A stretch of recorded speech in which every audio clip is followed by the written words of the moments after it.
आप देख रहे हैं अनहोनी। तो चलिए बढ़ते हैं आज की इस कहानी की ओर। सन्नाटे को चीरती हुई ट्रेन बढ़ी चली जा रही थी, मगर थोड़ी दूरी पर बने स्टेशन और हाट ट्रेन की रफ्तार में बाधा डालते रहते थे। ट्रेन की छुक छुक की आवाज़ और इसके बजने वाली सीटी लगातार घर जल्दी पहुंचने की उम्मीद जगाए हुए थे।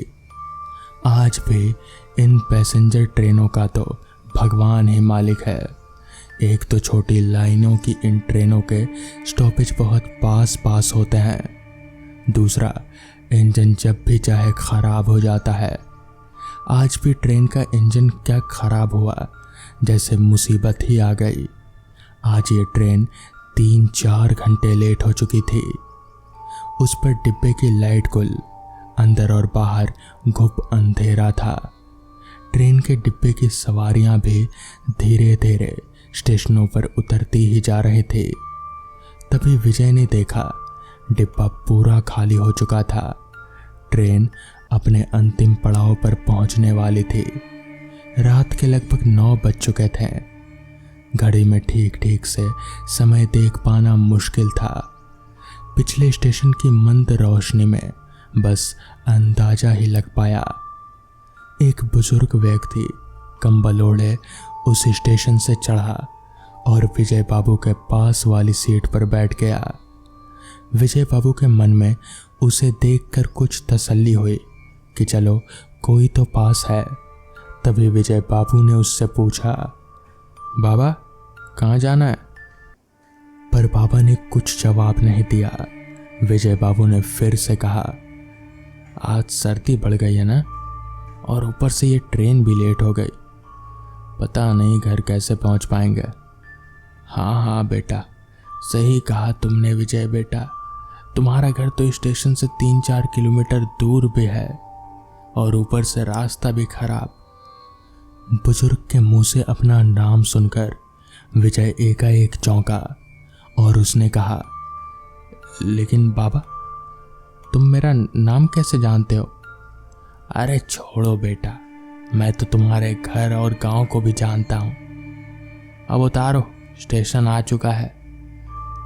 अंदर से घबराए विजय को अंधेरे और बुजुर्ग व्यक्ति से कुछ डर सा लगने लगा। कंपिल रोड स्टेशन पर ट्रेन का स्टॉपेज सिर्फ 2 मिनट का ही था। हाँ, लेकिन बाबा आपको जाना कहाँ है? तुम्हारे साथ ही चलना है बेटा। मेरे साथ? हाँ, एक परिचित की मौत हो गई है, उसे ही देखने जाना है। चलो बेटा, अब ज़्यादा देर मत करो। अब तुम्हारा साथ हो गया है तो दूरी का पता नहीं चलेगा। ट्रेन सीटी बजाती जा चुकी थी। स्टेशन पर उतरकर आगे बढ़ने पर विजय को अंधेरे सन्नाटे के अलावा और कुछ भी नहीं दिख पा रहा था। तभी अचानक कुत्ते के रोने की आवाज़ सुनाई दी। जैसे ही वो बुजुर्ग और विजय कुत्तों के नज़दीक पहुंचा, कुत्ते डरकर भौंकते हुए दूर भाग गए। विजय कुछ समझ ना सका। पटरी के सहारे बनी पगडंडी पर विजय और वो बूढ़ा व्यक्ति कंबल लपेटे आगे बढ़े चले जा रहे थे। रात में ना तो पगडंडी और ना ही बूढ़ा दिख रहा था। विजय को एक छाया का एहसास हो रहा था। बस इतना सुकून मन में था कि एक से भले 2। उससे बात करते विजय बढ़ता चला जा रहा था। तभी अचानक एक झाड़ से बिल्ली के रोने की आवाज़ सुनाई दी। जैसे जैसे वो आगे बढ़ता जा रहा था, आवाज़ और भी तेज होती जा रही थी। उसका मन बहुत घबराया। वो सोचने लगा, आज तो अच्छा फंसा। इस अंधेरे में पता नहीं कैसे कैसे अपशगुन हो रहे हैं। भगवान, आज घर कैसे मिलेगा मुझे? उसे घर की दूरी अब बहुत ज़्यादा महसूस हो रही थी। तभी अचानक से उसे कुछ दूर रोशनी दिखाई दी। उसके मन को कुछ तसल्ली मिली। सोचा, पटरी के किनारे चलो कोई तो मिला। रोशनी और थोड़ी भीड़ के साथ कुछ दूरी सुकून से कटेगी। वो तेजी से कदम रखता जा रहा था, पर ये बूढ़ा ये तो बहुत ही फुर्ती दिखा रहा था। इतना तो नौजवान भी नहीं चलते हैं। वो बोला, बाबा वो देखो आगे कुछ रोशनी आपको दिख रही है क्या? हाँ हाँ बेटा, जल्दी चलो, मेरी मंजिल नजदीक आ गई है। वो बूढ़े के पीछे तेजी से बढ़ने लगा। जैसे जैसे वो रोशनी करीब आई तो उसने देखा 10-12 लोग किसी व्यक्ति को उल्टी चारपाई पर लिए जा रहे हैं। उसको ये देखकर बड़ा आश्चर्य हुआ। ऐसा तो उसने पहले कभी नहीं देखा था। लोग तो अक्सर सीधी चारपाई पर लेटते हैं। पर ये, अरे बाबा देखो तो, ये लोग इसे उल्टी चारपाई पर लिए जा रहे हैं। बुजुर्ग तेज कदमों से बढ़ा और बढ़कर उस भीड़ को चीरते हुए उस व्यक्ति को कंधा देने लगा। अरे बाबा ये कहाँ आप तो इसे कंधा देने में लग गए। खैर मुझे रास्ता दो यार, मुझे आगे जाना है। रास्ता दो शब्द सुनते ही सभी लोगों ने पीछे मुड़कर देखा। हल्की रोशनी में विजय की नज़र जब उनके चेहरे पर पड़ी तो उसके पसीने छूट गए। विजय के पैर वहीं रुक गए। उसका हाल ऐसा हो गया मानो उसे काटो तो खून नहीं। वो सोचने लगा आज वो किस मुसीबत में फंस गया। जिस बात से वो डर रहा था उसी से उसका सामना हो गया। इतने सारे भूत उसने अपनी जिंदगी में नहीं देखे थे। देखें क्या, उसने सुने भी नहीं थे।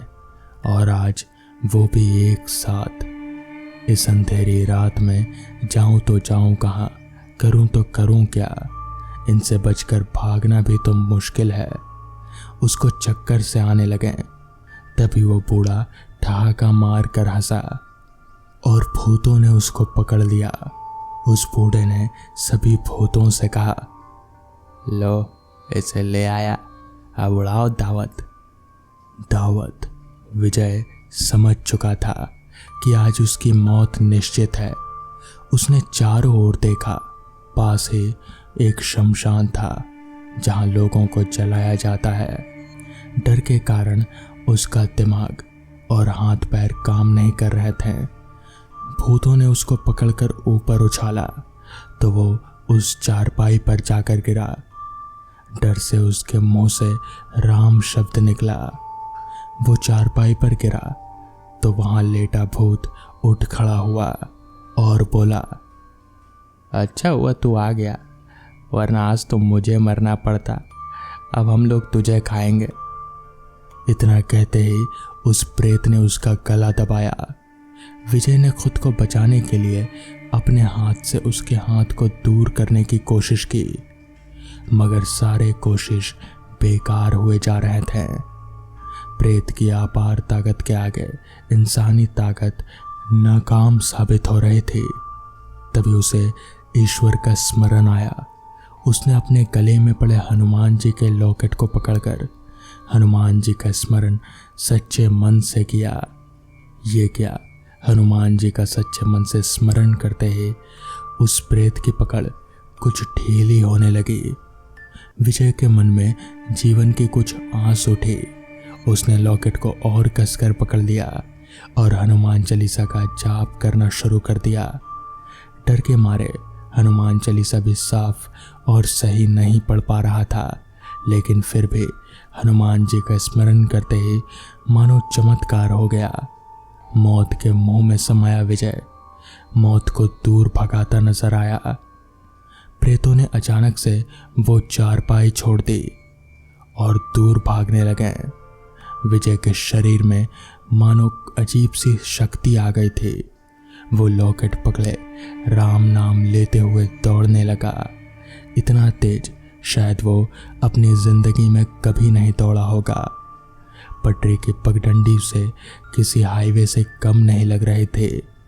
पीछे मुड़कर देखने की उसकी हिम्मत नहीं थी। वो कुछ ही समय में अपने गांव आ गया। घबराया विजय अपने घर पर आते ही बेहोश हो गया। लोग उसके आने का इंतज़ार करते हुए बाहर खड़े थे, मगर उसकी हालत देखकर सभी सोच में पड़ गए कि आखिर क्या हो गया। थोड़ी देर बाद विजय को होश आया तो उसने सबको पूरा किस्सा बताया। मगर वो सब क्या था और क्या ऐसा सच में विजय के साथ हुआ, कोई भी मानने को तैयार ही नहीं था। मगर जो विजय के साथ हुआ वो विजय ही समझ सकता है। तो दोस्तों, ये थी आज की पहली कहानी। तो चलिए बढ़ते हैं आज की दूसरी कहानी की ओर। सोनू को इस नए काम में जुड़े हुए ज्यादा वक्त नहीं हुआ था। यही कोई 2-4 दिन ही बीते होंगे। काम था पहरेदारी का। पहरेदारी किसकी? तो कब्रिस्तान की। कब्रिस्तान, जी हाँ, सही सुना आपने। सोनू अपने मन ही मन में बड़बड़ाता हुआ बाहर कुर्सी पर बैठा था। ये कब्रिस्तान की पहरेदारी का क्या चक्कर है यार? कब्रिस्तान का भी कोई पहरेदारी करता है? यहाँ क्या चुराएगा कोई? कुछ है ही नहीं चुराने को। मुझे क्या, मुझे तो बस पैसों से मतलब है भाई। पैसे मिल गए, मेरा काम हुआ, मैं निकला अपने रास्ते, बाकी तुम लोग अपना समझो। और सोनू ये सब बड़बड़ाते हुए अपनी नज़र इधर उधर घुमाए जा रहा था। उसे ये काम बड़ा बोरिंग भी लगता था, क्योंकि वहाँ आसपास कोई और इंसान दूर दूर तक वहाँ कोई था ही नहीं जिससे सोनू बात तो दूर देख भी सके। वो अकेला बैठा वहाँ ऊब रहा था, मगर कर भी क्या सकते हैं, उसे पैसों की सख्त ज़रूरत जो थी, इसलिए वो ये काम के लिए राज़ी हो गया। सोनू डरपोक नहीं था। वो भूत प्रेत ऐसी बातों पर विश्वास ही नहीं करता था, इसलिए डर का तो कोई सवाल ही पैदा नहीं होता। वो बस ऊब रहा था। अभी सोनू कुर्सी पर बैठा इधर उधर अपनी नज़रें घुमा ही रहा था कि तभी अचानक कब्रिस्तान के अंदर से उसे जैसे एक खटपट की आवाज़ सी आई। वो उठकर खड़ा हो गया और सोचने लगा कि आखिर इस वक्त कब्रिस्तान में कौन होगा। उसे ये कहा गया था कि इस कब्रिस्तान में लाशें चोरी होती हैं, इसलिए सोनू अपने जेब से टॉर्च निकाला और कब्रिस्तान का गेट खोल कब्रिस्तान के अंदर की तरफ जाने लगा। कब्रिस्तान के अंदर पूरा अंधेरा छाया हुआ था। कहीं भी रोशनी का कोई जरिया नहीं था। उस रात आसमान पर चांद भी नहीं था, क्योंकि वो अमावस की रात थी। सोनू की छोटी सी बैटरी टॉर्च उसे ज्यादा कुछ दिखा नहीं पा रहे थे, मगर जितना भी दिख रहा था उससे तो यही समझ में आ रहा था कि कब्रिस्तान के अंदर अभी कोई नहीं है सिवाय सोनू के। सोनू आगे बढ़ ही रहा था कि तभी फिर से उसे वही खटपट की आवाज सुनाई दी। वो उस आवाज की ओर बढ़ने लगा। जैसे जैसे वो उस आवाज की ओर बढ़ रहा था, वैसे वैसे वो आवाज और भी तेज होती जा रहे थे। उसे समझ नहीं आ रहा था कि आखिर यह आवाज है किस चीज की। इतनी रात गए एक क्रिश्चियन कब्रिस्तान में एक अकेला आदमी, ऊपर से एक आवाज। कोई भी होता तो डर जाता, मगर सोनू वो बहुत ही हिम्मत वाला आदमी था। वो आगे बढ़ता रहा और बस बढ़ता रहा। कब्रिस्तान जितना बड़ा बाहर से दिखता था, अंदर से उससे कई ज़्यादा बड़ा था। कई सारी कब्रें थी वहाँ पर।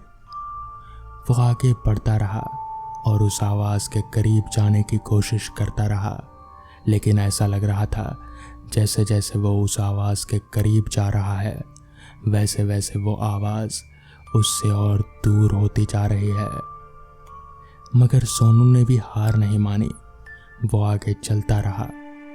चलते चलते आखिरकार वो आवाज़ उसके करीब आ ही गई, यानी कि वो उस आवाज़ के पास पहुंच ही गया। वो आवाज़ एक कब्र के पास से आ रही थी।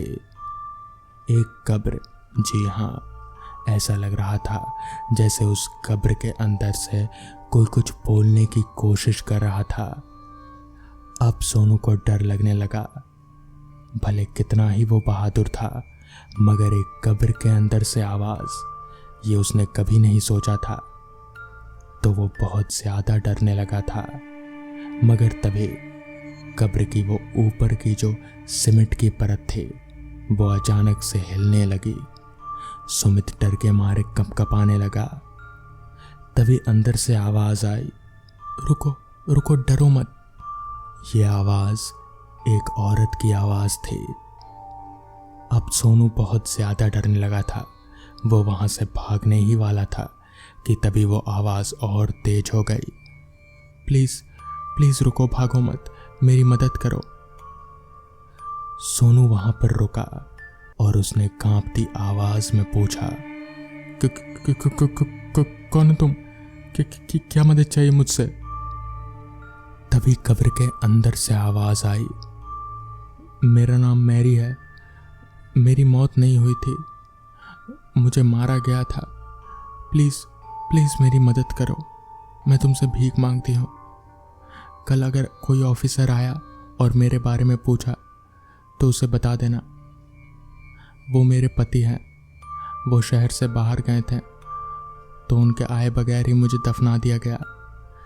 बस तुम उन्हें इतना बता देना कि मेरी मौत नहीं हुई थी, मुझे मारा गया था। बाकी वो सारा कुछ देख लेंगे, बस मेरा ये काम कर दो।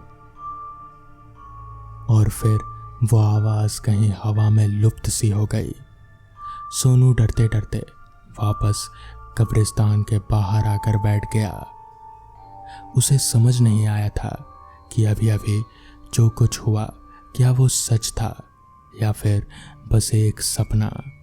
खैर, अगली सुबह एक पुलिस ऑफिसर वहां पर उस कब्र के ऊपर फूल रखने आया था। सोनू ने उस ऑफिसर से बात की और उन्हें सारा माजरा बता दिया, जिसके बाद वो ऑफिसर वहां से चले गए। कुछ दिनों बाद पता चला कि उस ऑफिसर ने जांच पड़ताल की और जिससे ये निष्कर्ष निकला कि मैरी की मौत नहीं हुई थी बल्कि उसका कत्ल हुआ था। और उसका कत्ल किसी और ने नहीं बल्कि उसके पड़ोसी ने किया था। और इस तरह से सोनू ने एक भूत को इंसाफ दिलाया।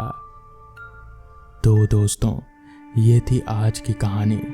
अगर आपको ये कहानियाँ पसंद आई हों तो वीडियो को लाइक और चैनल को सब्सक्राइब करना ना भूलें। तो मैं आपका दोस्त आर्यन जल्द ही मिलूँगा आपसे ऐसी ही नई कहानियों के साथ। तब तक के लिए अपना ख्याल रखें।